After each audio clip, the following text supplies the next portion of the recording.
Hello everyone! At ngayon nga ay isasama ko kayo sa isang bagong spot kung saan pwedeng mag-picnic ang buong pamilya at ang mga kaibigan ninyo.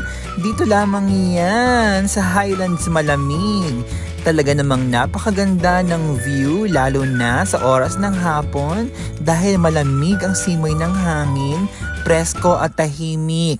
Dahil nga bago lang ito, pwede kayong magdala ng mga pagkain, isama nyo na ang lahat ng gusto nyong isama.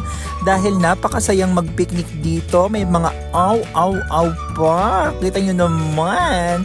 At ang buong pamilya ay super happy na nagsasalo-salo. Ganyan din ang gawin ninyo, magbaon kayo pero make sure na magdadala kayo ng basurahan para naman mapanatili nating malinis ang lugar na ito. Napakaganda ng view, talaga namang para kang nasa Tagaytay. Kaya naman ano pang